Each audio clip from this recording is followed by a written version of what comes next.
So it's finally time to tell you how much this van build cost me and give you some tips and tricks on where to save money, what to invest in, and yeah, show you how much this cost. I'm going to break it down into a few different categories, and if you've got any questions about specific items, leave a comment below.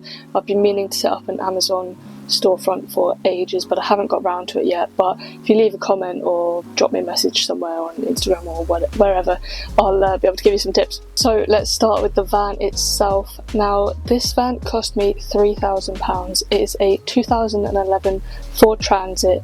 I did buy it from a family member, so I think I got a little bit of a good deal on it. It does have a fairly high mileage, so on like 170,000. I think it was like 167,000 when I bought it. But yeah, I bought it from a family member and he was a mechanic, so I kind of trusted that it was in pretty good shape. Since then I have had to pay maybe £1,000, £1,500 on a few repairs and like servicing and MOT and stuff like that. But that all comes with owning an older vehicle, and you kind of can't have one without the other. I mean, even in newer vehicles you have to pay for maintenance and repairs and all of that stuff. I quite like buying older vehicles and not putting too much money into them. I think when people buy vehicles that are kind of like £20,000 brand new vans, it may be a good investment for them, and if you're, maybe it's like a retirement project, you want to put loads of money in it, you want to live comfortably in it for longer periods of time, then that's totally understandable. But for what I need it for, I'm pretty happy with keeping things simple, basic, and trying not to spend too much money. But yeah, hopefully I get a few more years out of it, and even with some repairs, like, that's to be expected. So something that is kind of essential if you're living off-grid in a van is solar panels. I decided to get roof racks to put my solar panels on because there was already some old holes in the van roof from, I guess, previous lights or solar panels or something, and I didn't want to create even more holes to just drill the solar panels straight into the van, so I decided to go with the roof racks.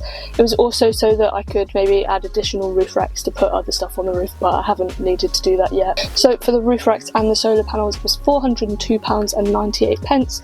I think I found the solar panels pretty cheap. I've got 400 watts of solar.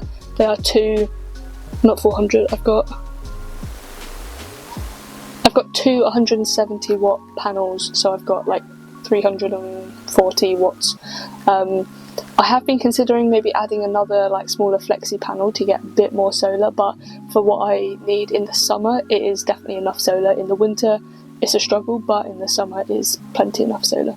I've done this category separate to my electrics because you'll find out later what my electrical setup is. When I bought this van, it had no windows in the back, and I decided to add 2 rear windows in the back doors and 1 side window sliding so that it kind of works well for ventilation as well.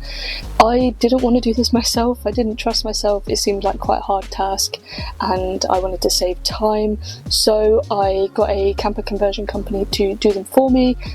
So including the installation and buying the windows, this cost £530. When I was originally planning the van, I wanted more windows and I wanted some smaller ones at the back, but it just wasn't in the budget, so 3 was what I went for in the end. Now, another big cost in the van was my fridge. So if you can see it behind me, I've got a Dometic CRX50, I believe it's called, and it is perfect for 1 or 2 people. You can fit loads in there. It's got a little freezer compartment, and it also just looks pretty nice. I wanted a good fridge because I wanted it to be efficient on power. I didn't want it to be drawing loads of power. I didn't want to have to worry about turning it off and on, like deciding and like ruining food and deciding when to have the power for the fridge and all of that. And this fridge had pretty good reviews, and I knew Dometic was a good company, so I splurged and went for the expensive fridge. And you definitely could find cheaper fridges. I know now there are a lot more cheaper brands available, so if you're on a budget, go for a cheaper one.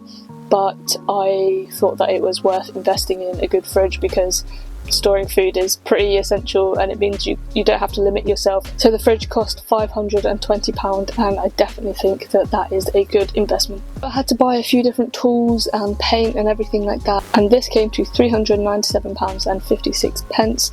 I didn't buy as many tools as I should have. I really wanted this build to buy more tools, but I just kept telling myself it wasn't worth it. But I definitely think it is worth it, and I regretted it both times I've built the van to not buy like a circular saw. I literally had a jigsaw and a drill, and I did most of it with that.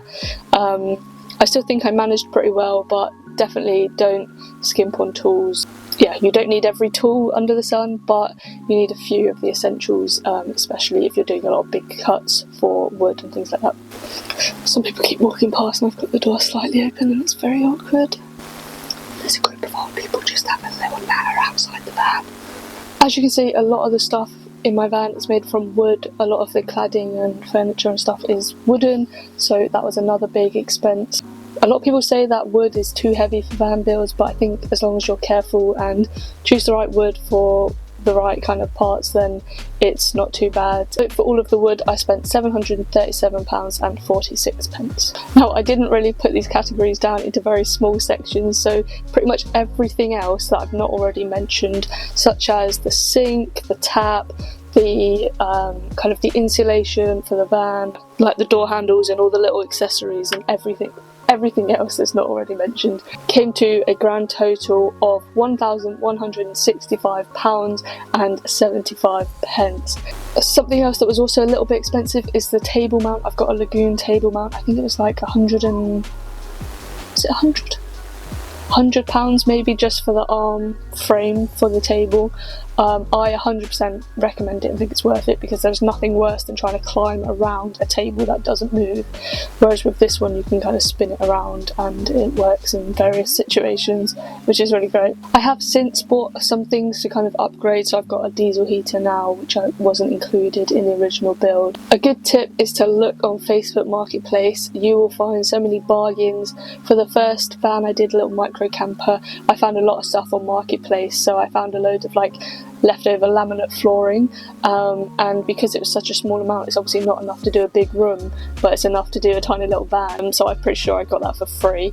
And for the caddy, I also found like a Belfast sink really cheap. It was like 30 or 40 quid. And then for this van, I found my mattress. It's a memory foam mattress that I cut down into the little sofa benches and the back pieces that all then go into a bed.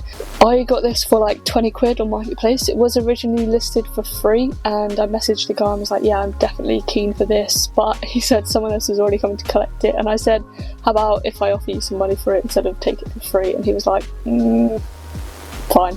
So I gave him like 20 quid, I think it was. Now, I am lucky to be working with a few different brands because of social media, and I did have a couple items that were gifted that definitely reduced the cost a lot. So a big one was the Bluetti power station. I have a really simple electrical setup. I've got a big power station, which is the Bluetti AC200 Max. I've got the solar panels wired directly into that, and then I've got everything else plugged into the power station. And then it's really easy, like my lights are just on a USB plug that are plugged into the thing, and then I have these little remote controls around the van. My diesel heater I now have wired into the power station as well. That was a little bit trickier because I needed specific wires, but yeah, I managed to do it, so anyone can do it. I've also got my fridge wired directly onto a 12-volt cigarette thing. All I needed to do was connect two wires together, which is super simple. Plug the thing in and it's easy, and then everything else just plugs in like normal. It's got an inverter built in, so I just plug in anything from air fryers, smoothie machines, blender. Why did I call it a smoothie machine? It's called a blender.